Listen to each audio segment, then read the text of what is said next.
we as God's people sometimes read things in the Bible, and it seems confusing to start with, and we read it again, we read it again, we study it, read it again, look up stuff and run it again, and it seems like, I don't understand. And you keep reading, and then all of a sudden God shows you what He wants you to see. But He expects us to do what first? Read and study. That's right. And the title of my thoughts this morning, or subject, comes from the Sermon on the Mount, the 5th, 6th, and the 7th chapter. Jesus was teaching and preaching and healing and all these things. And it's one of the greatest preaching sermons that has ever been on the earth. That comes from the 5th, 6th, and 7th chapter of Matthew, called the Sermon on the Mount. And what I want to look at this morning is about, or a question, are you perfect or are you imperfect? Now, you see how, I'll start with, our mind automatically, our natural mind goes to what? You can't be perfect. Yes, you can. So we're going to look at that, and some that was, and some that was, and then wasn't perfect no more. Y'all understand what I'm saying? That sometimes we'll reach a perfection, and then the same one that reached perfection don't do it no more, and then he goes to imperfection, which means what? Opposite of being perfected.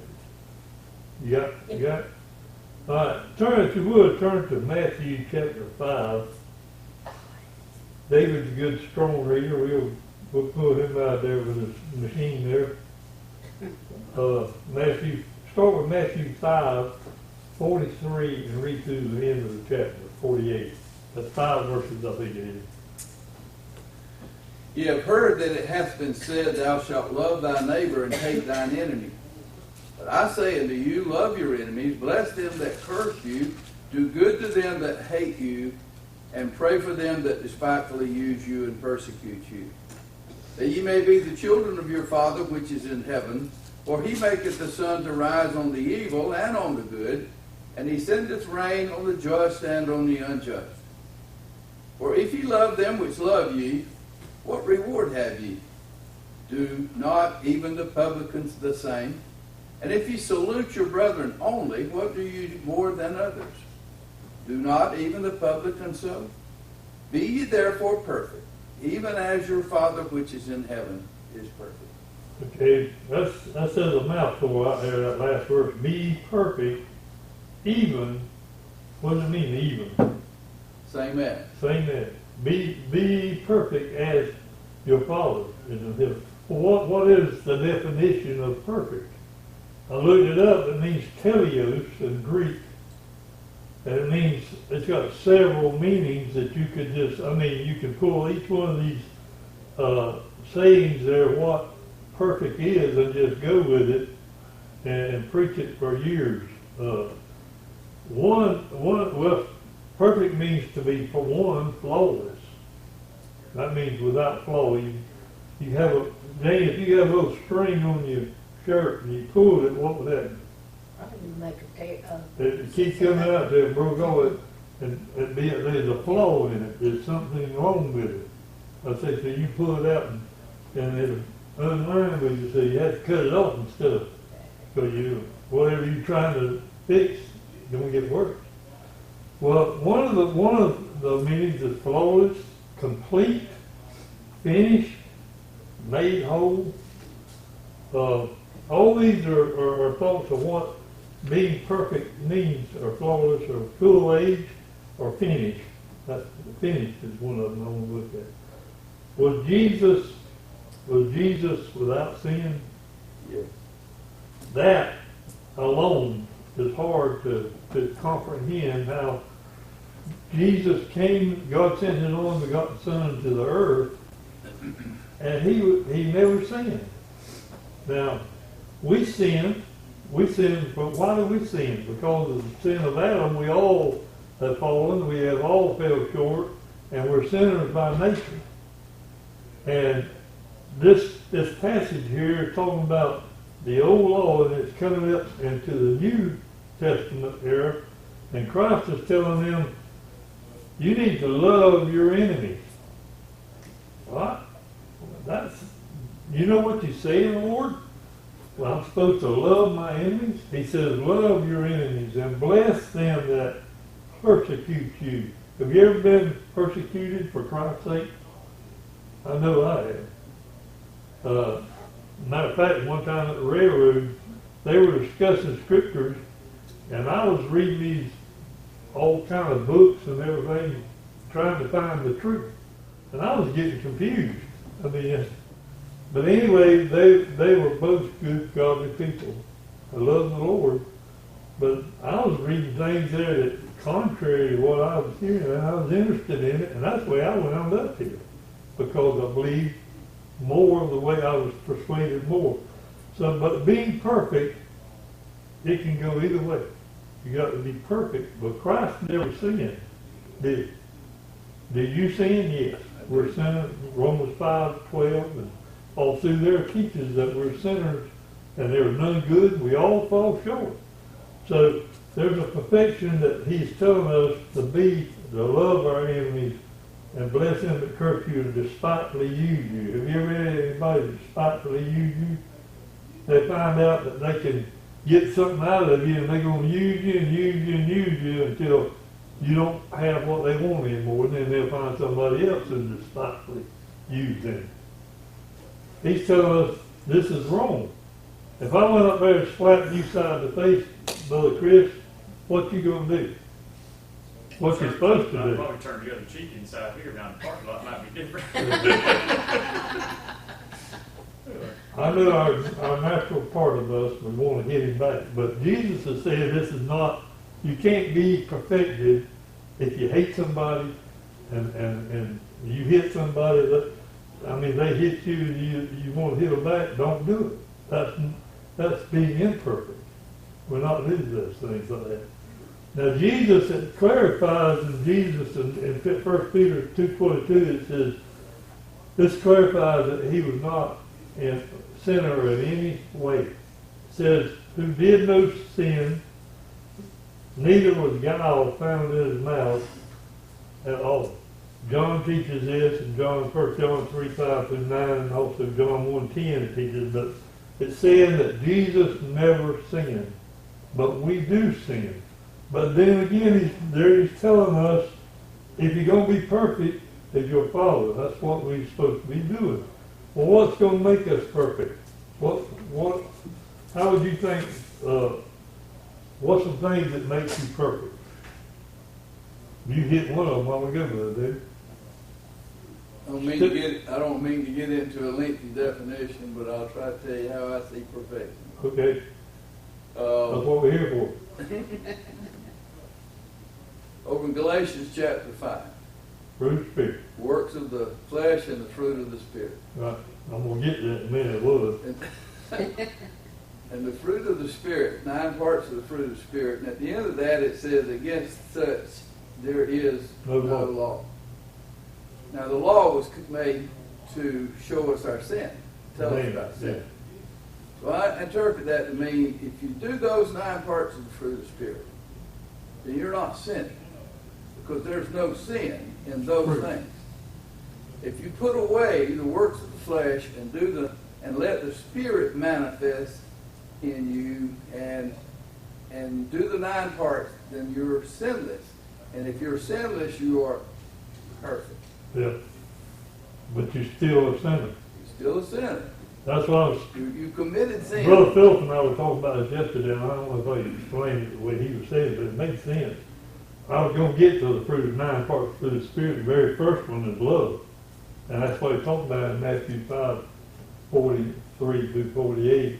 He said, love your enemies and so forth. So first of all, you got to be quickened of the Spirit.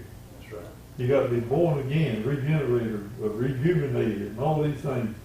So there's a perfection you reach while you live right now in time. Has nothing to do with eternity. None whatsoever. Grace and grace alone. We understand that. So, but now perfection, Philip put it like this, and it made sense. What do you call that thing? A persimmon? Janet, I was talking with him on the phone, had the speaker on, we were both listening to him, and talking about this. A lot of times I discuss things I say, and he discusses things he says, and he's going on the way to Turner. He said it's like a persimmon that's not ripe. Oh, yeah. And he said, you can bite into that persimmon. He asked me if I ever bit into a persimmon. I said, no. He said, well, when they're not ripe, they'll turn your mouth inside out. Pucker your lips. They'll pucker you up. Well, that's the way we are in a sinful state, but the longer you grow in grace and knowledge of the Spirit, and it's talking about a spiritual, what's the word for it? A spiritual growth and maturity. The more it becomes sweeter and sweeter, and after a while it reaches to its perfection, and that's like it is with the fruit of the Spirit. When you study and read and do all these witness and do things that we're supposed to do and obey God, then there's a perfection, and that's when you become a spiritual fruit. That fruit, that's the perfection of it. Now, I have never tasted those fruit. Have y'all? Yeah. Are they bitter? Yeah. Brother But Billy's when got you- one in his front yard. The ripe ones Yeah. aren't bitter. So you don't eat them green, do you? No, you don't read them I don't fast. know that. But you can reach a perfection by the fruit of the Spirit. Love, joy, meekness. All those colors, perfection. Job chapter 1, there was a man in the land of Uz whose name was Job. And it says, he was perfect and upright. Now, how was Job perfect and upright? The devil come in his life. And I'm talking about the devil himself coming and just made havoc of his life. And God allowed that. Now, and the devil says, okay, if you take this head you got down off of him, and see, we'll see how perfect he is. Well, God took the head away. And he made it terrible boils on him and sores, and took his family and all these things. But God saw with his eyes, God had his eyes. He said, and go to and fro throughout the earth. God saw that regardless what the situation was with the devil, that he would be blessed anyway, because he was upright and obeyed God and walked with God, and that's what made him perfect and upright, was he carried out those things. So Job, there was a man around of us, and his name was Job. He feared God. Now, are we supposed to fear God? Yes. Absolutely. Yeah, it's a righteous fear. We have a jealous God, the Bible says. We have a God that in Hebrews 12:29 says, our God is a consuming fire God. And so we're to fear God. Ecclesiastes over tells us in the 12th chapter that the whole duty of man is to what? Fear God. Amen. That don't mean to be scared of God. It does. Well, in a sense it It does for does. me. It's a good thing that you are chasing. The Bible says that you're chasing because, and it's good for you. Go ahead. When my daddy said, son, if you don't do what I tell you, You I'll got tear it? you up. Yeah. I was scared of it. I didn't just honor him. I was actually scared of what I'd get if I didn't do what he said. And God is way more powerful than my thought. Oh yeah, yeah. When God says to do that, Well, you're supposed to fear God. Don't get me wrong. I mean, we're to fear God and keep His commandments. That's what it said. I'd rather fall in the hands of men than fall in the hands of And the man did that one time too. Yeah. I won't get into that. David. All right. So Job was he was a perfect man. Abraham was a perfect man. Abraham was perfect in what way? First of all, God told him to take his family and do what I say do. And he did. He obeyed God. He trusted God. He believed in God. And he was 99 years old when all this happened. Can you imagine that? It's just 90. But I thought about Brother McKinney whenever, with my mind, how a man at 90 years old can still teach and preach and witness.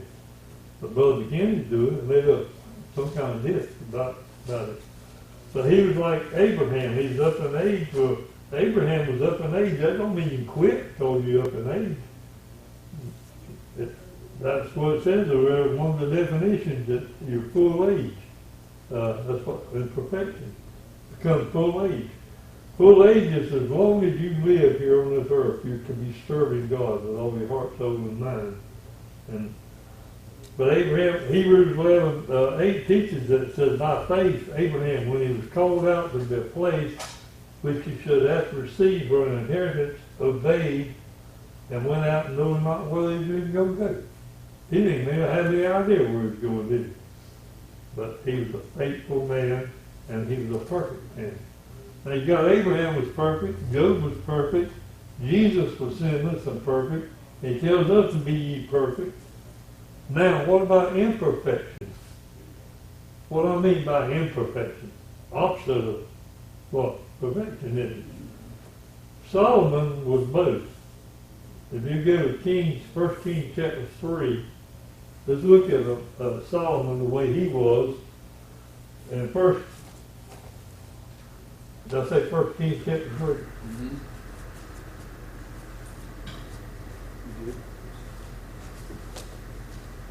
You got it, Brother?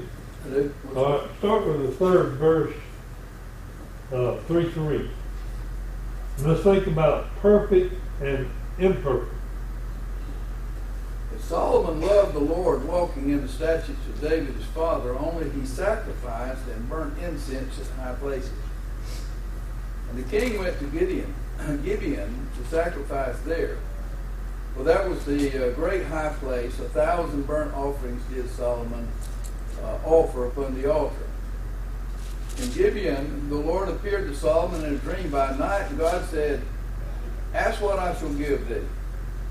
Solomon said, thou showed unto thy servant David, my father, great mercy, according as he walked before thee in truth and in righteousness and in uprightness of heart with thee. And thou hast kept for him this great kindness, that thou hast given him a son to sit on his throne as it is today. And now, O Lord my God, thou hast made thy servant king instead of David, my father, and I am but a little child. I know not how to go out or come in. And thy servant is in the midst of the people which thou hast chosen, a great people, that cannot be numbered nor counted by multitude, for multitude. Give therefore thy servant an understanding heart to judge thy people, that I may discern between good and bad, for who is able to judge this thy so great a people? Let's start right there. First of all, the third verse, that he loved the Lord. Mm-hmm. He loved all his heart. And it says in the 9th verse there, give thy servant an understanding heart. That's what he wants. And I can judge the people, whether they do good or bad. Now, he was a perfect man here. He loved God. His heart was right. And then in the 11th chapter, says in verse 1, but King Solomon loved many strange women. Now, was he imperfect when he done that? He was. He loved God while ago. Same as we're to love in Matthew 5. I'm trying to teach about when we first started the lesson. But now, King Solomon loved many strange women to get, and it says in verse 4, it came to pass when Solomon was old that his wives turned away his heart, and he was not what? Perfect. That word perfect right there. He was not perfect. Now, what made him imperfect? He didn't love God. Like he did in the 3rd chapter, he was loving God, so you can be imperfect or perfect. Solomon was both. He was both. Go ahead, David. If you'll notice the wives that he took from Moabites, Amorites, Edomites, and Gibeonites, and Hittites, these were the enemies of the people of God. And he was, but the devil had deceived him to walk with those instead of walking they with turned his heart from God to them, and he worshiped their gods instead of the true God. Okay. I got to hurry along. Yeah, it is too much. Like I say, I ain't started to touch on the whole lesson, but Asa was the king of Judah. Amen. Huh? Amen. he was a king, and he did something. He did something that really caught my eye. Turn to the 1 King chapter 15. Chris, will you read 11 through 14? All right. And Asa did that which was right in the eyes of the Lord, as did David his father. And he took away the Sodomites out of the land and removed all the idols that his fathers had made. And also Maacah, his mother, even her he removed from being queen, because she had made an idol in a grove. And Asa destroyed her idol and burned it by the brook Kidron. But the high places were not removed. Nevertheless, Asa's heart was perfect with the Lord all his days. That's where I want to get to. Asa, he saw the idols and the groves and all these things, and his mama, and to me, Asa's daddy too was doing wrong. Anyway, her name was what? I can't pronounce it, but anyway, you read it, and you'll find out that Asa's heart was on God, and it's perfect in that day. So you got Asa now was perfect. Solomon it wasn't.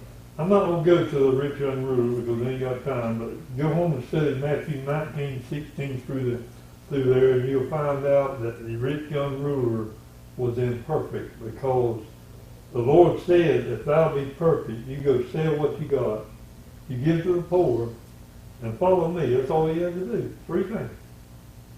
He went away sorrowful. And Jesus turned around and he said, it's hard for a rich man. It says impossible. He says it's hard for a rich man to enter the kingdom of God, but and it's easier for a camel to go through an eye of a camel needle than for a rich man to enter the kingdom of heaven.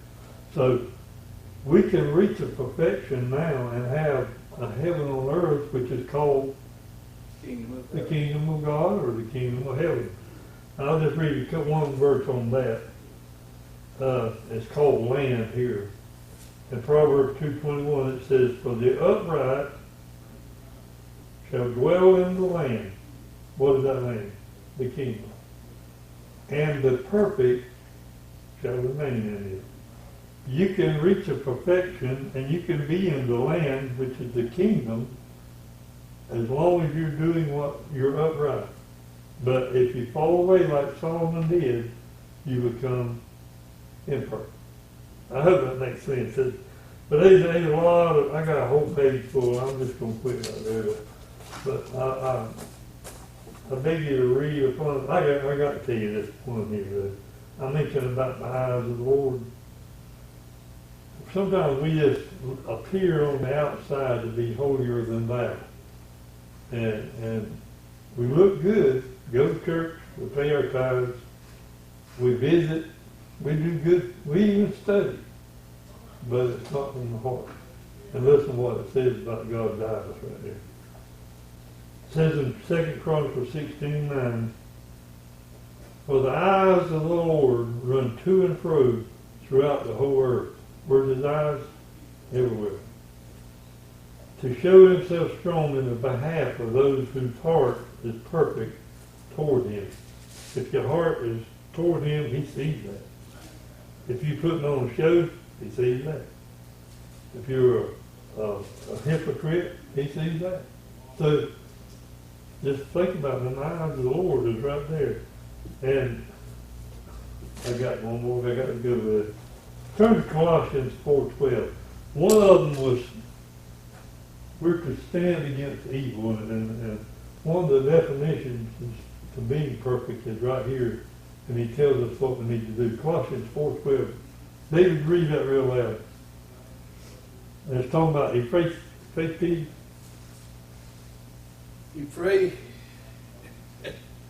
My page just turned over.